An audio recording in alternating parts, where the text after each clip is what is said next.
भगवान शंकर के पूर्ण रूप काल भैरव।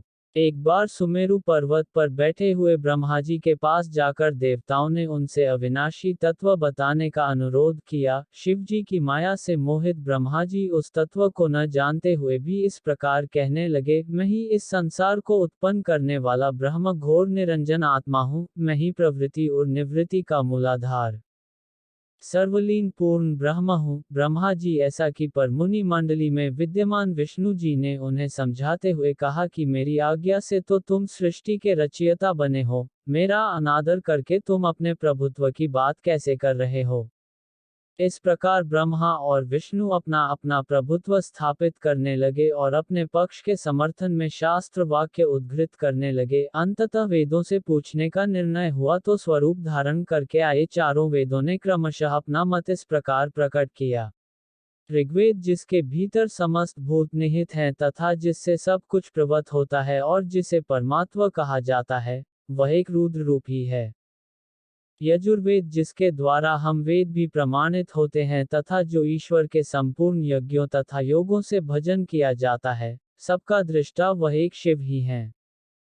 सामवेद जो समस्त संसारी जनों को भरमाता है, जिसे योगी जन ढूंढते हैं और जिसकी भांति से सारा संसार प्रकाशित होता है, वे एक त्रयंबक शिव जी ही हैं। अथर्ववेद जिसकी भक्ति से साक्षात्कार होता है और जो सब या सुख दुख अतीत अनादि ब्रह्म हैं, वे केवल एक शंकर जी ही हैं।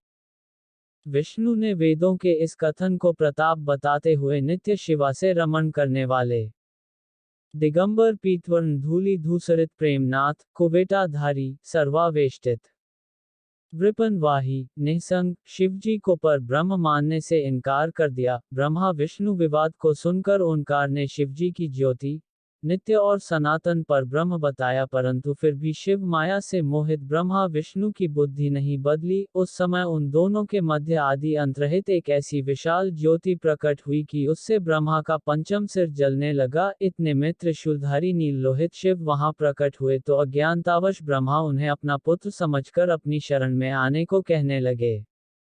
ब्रह्मा की संपूर्ण बातें सुनकर शिवजी अत्यंत क्रोध हुए और उन्होंने तत्काल भैरव को प्रकट कर उससे ब्रह्मा पर शासन करने का आदेश दिया। आज्ञा का पालन करते हुए भैरव ने अपनी बाईं उंगली के नखाग्र से ब्रह्मा जी का पंचम सिर काट डाला। भयभीत ब्रह्मा शतरुद्री का पाठ करते हुए शिवजी के शरण हुए। ब्रह्मा और विष्णु दोनों को सत्य की प्रतीति हो गई और वे दोनों शिवजी की महिमा का गान करने लगे। ये देखकर शिवजी शांत हुए और उन दोनों को अभयदान दिया। इसके उपरांत शिवजी ने उसके भीषण होने के कारण भैरव और काल को भी भयभीत करने वाला होने के कारण काल भैरव तथा भक्तों के पापों को तत्काल नष्ट करने वाला होने के कारण पाप भक्षक नाम देकर उसे काशीपुरी का अधिपति बना दिया। फिर कहा कि भैरव तुम इन ब्रह्मा विष्णु को मानते हुए ब्रह्मा के कपाल को धारण करके इसी के आश्रय से भिक्षावृत्ति करते हुए वाराणसी में चले जाओ। वहां उस नगरी के प्रभाव से तुम ब्रह्म हत्या के पाप से मुक्त हो जाओगे। शिवजी की आज्ञा से भैरव जी हाथ में कपाल लेकर ज्यों ही काशी की ओर चले,